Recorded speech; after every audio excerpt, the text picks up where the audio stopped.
what I go through right now with essay 1 is going to apply to essay number 2. I'll make another video for essay 2, but I did kind of hold off on doing this because I wanted people to choose their own topics. And now I'm going to go through and choose a topic and start to sketch out kind of what I would do. But I'm not going to go too far because I don't want to take away somebody else's topic. I want you to be able to develop, if you had a similar idea in mind, I want you to be able to do that. So I'm just going to touch on this and look through one of the topics and one of the possibilities. There are lots of possibilities in this essay, and I want you to see some of the flexibility in it, okay? Let me shrink myself up. Let's see if it works. And there we go. Now this is the World of Wonders essay number 1, okay? Now let me take you through how to find it. Let me go back a step. And it's in here, week 14, okay? It's in the link here. Or you can find it by going through the modules if you go into week 14. That's how most of you are accessing it, is going into the modules. And let me go that way in. And you can look over here on the left side, over there, oops, over there. Let me click on modules, and there it goes. And it's in week 14. Let's go down here. And I want to kind of apologize. I've had to develop this a little bit after we've already started with getting the quizzes done, getting the essays posted. Now I'll be under test student. Now here's what you do. When you start it off, you should have read the book up to about page 70. Up to about page 70, I've divided the book up into 3 different sections. And so up to about page 70, that's generally her youth, okay? Find one element that comes up at 3 different sections of World of Wonders and the first 68 pages. Okay, so I've divided up into 3 different sections. I start the second one around page 70 and the third one around page 122 or something like that. And so write a quick outline that sets up your topic for the 3 different body paragraphs. And you want to get one element. And I've chosen to do different places where she kind of hides from those around her. And mind you, you can do fears, or you can choose an animal like the peacock or the cactus wren or anything else. You can choose that animal and trace it as it gets brought up in 3 different places. Or you can trace your theme as it gets brought up in 3 different places of hiding from anybody else's notice. And I found 3 different places where it comes up. With her mother with the catalpa leaves, and her mother wants her to hide herself from the sun. And then she does the peacock, where she can't really hide when she's at that school in Phoenix. And even though she kind of blends in because there's so many Mexican American students, she kind of blends in, but she stands out. And so she doesn't hide very well in that school in Phoenix. But then there's the cactus wren section, where the cactus wren is a bird that's able to hide in the seguros. And again, the rhetorical technique throughout this, let me blow myself up, is metonymy. And that's where you put one image next to another, and they're going to have some kind of shared thematic element, but they're not going to be the same. Okay, with the Seguro cactus, it's kind of like her father, and that it stands out and it protects her, provides a protection for the cactus wren. And it's somewhat unique. Okay, so those are going to be my 3 topics. So let me shrink myself back up and write a quick outline. So that's my outline.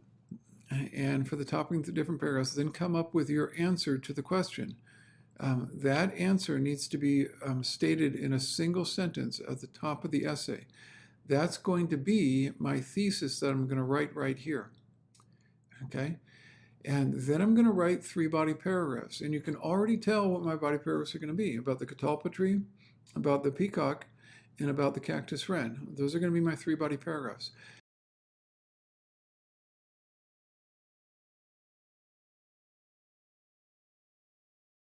The goals of an in-class essay are usually to demonstrate that you understand the readings that the instructor has given you. If you're working in a biology class and they're going through the Krebs cycle, or they're going through the development of Renaissance iconography and art history through Italy and up to the Netherlands, or whatever, they usually want you to understand the material and demonstrate it.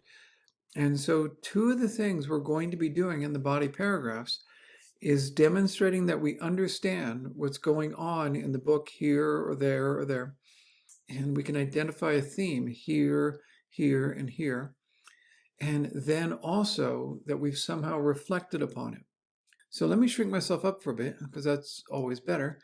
And here's what I've done. And so let me see if I can blow it up at all. And this is my outline right down here. I'm going to write about the mother and about how she was hiding under the catalpa leaves to remain lighter skinned. And the mother was concerned with her and her well-being and wanted her to be protected from, burning, obviously, but that wasn't so much the threat as making her skin darker when so many people around her have lighter skin. And so she didn't want her to stand out as much. She wanted her to be able to hide, not only under the tree, but to not stand out as much with the dark skin. And then the next time hiding comes in is when she cannot hide, when she's in Phoenix. And the odd thing is, she's actually in an environment where there's a lot more kids with brown skin. There's an enormous number of Mexican Americans here. And so she blends in and she likes it, having the Latino population around. Even though she's not Latino, she isn't strange anymore the way she was in New York and other locations. But then she stands out. And when she chooses the peacock, it's an animal that stands out so much. Okay.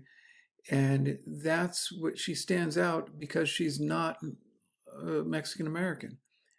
She is, however, born and raised in America, but her teacher makes her feel un-American. The way the peacock would stand out, that animal is, by metonymy, associated with her experience in the school in Phoenix. Okay, and then the last one I'm going to write about is the father. That's when she's writing about the cactus wren. Okay, feeling protected as a cactus wren in a seguro, as her father walks with her in the desert. And the cactus wren blends in. It's a small bird in the desert. It's vulnerable, but it's perfectly protected in the seguro cactus.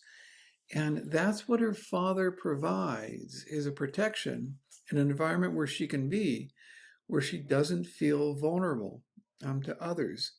And so with her father on those walks, she feels comfortable. She doesn't have to worry too much. And so this was my thesis. Amy Hukamatatel sees hiding as something she has been shown to do by her mother, failed to do with her teacher, but as something she was able to do with her father because of his presence, because his presence acted as a defense from the society and the threats she felt. I don't want you to worry about typos and grammatical errors and other things that don't relate to the content directly.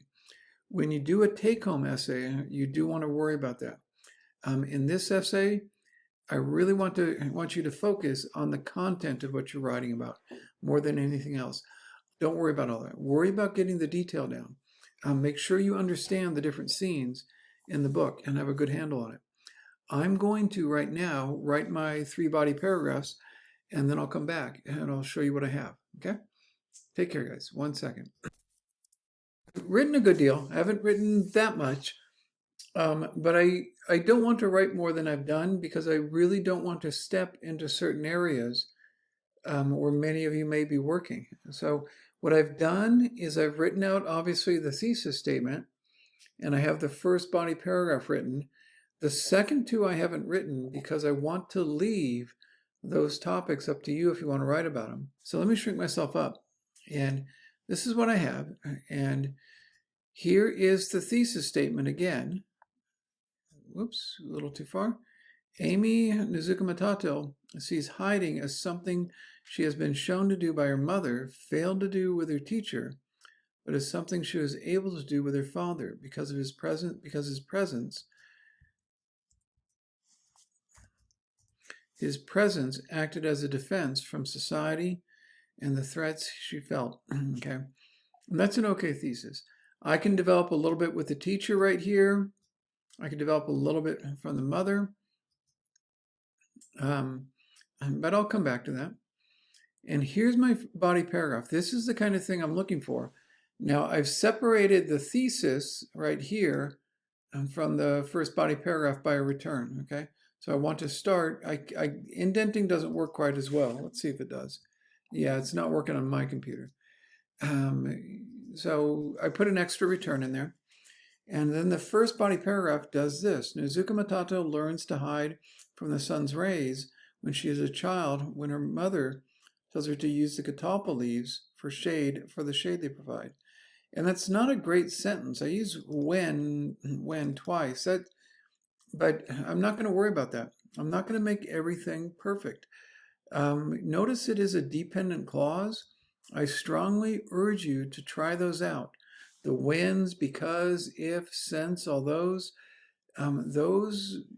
really allow you to develop your sentences. If you notice that you're writing in choppy sentences, the subordinating conjunctions. And so if you put down there, Nezuko Matato learns to hide from the sun's rays. Okay, let me add because. Because she, as a child, her mother told her, notice that because triggered everything that came. When we'll do that, if we'll do that, since we'll do that. Those words trigger extra detail. That's what they do. So that's the dependent clause thing. Here it is. The sun is not too much of a threat, but she grows up in what could be a threatening environment. What could be a threatening environment where there are convicts whom her mother treats, and medical facilities at the prison, and a discriminatory behaviors of others since her skin is naturally darker. And so there's two threats her mother is protecting her from. The prisoners and from anybody who would discriminate based on her color. Her mother does not explicitly state that she should not let her skin get any darker, since it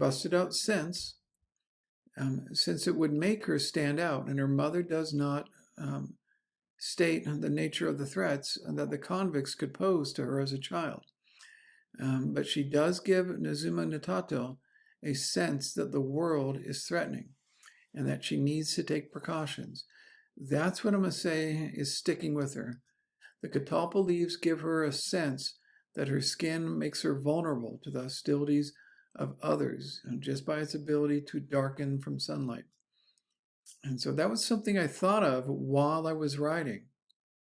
And that's important because you don't need to write a full introduction because you're going to be thinking of things while you're writing. While I was writing, her skin, along with the sun, became a potential threat to her. That's my reflection on her writing. What I gave a sense of are two things. I described the basic facts in the book. That's what the first part of the paragraph does. And then I went into, I could take it further, and in fact I need to, the sense of vulnerability that stayed with her from her mother telling her to use the catalpa tree. Okay? And then what I'll do is restate the thesis at the bottom. What I am fine with, I'm okay with it, is if you just take the thesis, copy it, go to the bottom of your essay, and just paste it. I just did Control V. And so this would be 3 body paragraphs, and start with the thesis, end with the thesis, 3 body paragraphs in the middle, and you've got an essay, okay? That's an in-class essay. Show me that you know what happened in the book, but also show me that you've reflected on it and you have your own perspective. That's why I do want to hold off on writing those other 2 body paragraphs, because I really want to hear your perspective. I want to hear that you know the book, but have also reflected on it, okay? And give me your own sense of what's going on with it. That would be great. And so I hope that helps you with this essay, the first one, but also when you get to the second one. Now, mind you, the due dates are nowhere near absolute, and just get them in as you can this week and the next week, and we'll wrap things up. I don't want you to go, I don't want you to overwork. I want you to get through the semester so you can move on. All right, good luck with this. I hope that answers most of your questions. Go ahead and just get these essays done. Make sure you've passed the quizzes beforehand, and get your essay number 1 and then your essay 2, and I'll have your third essay posted next week. And after you've done these first 2, you should be in very good shape. Okay, take care, you guys.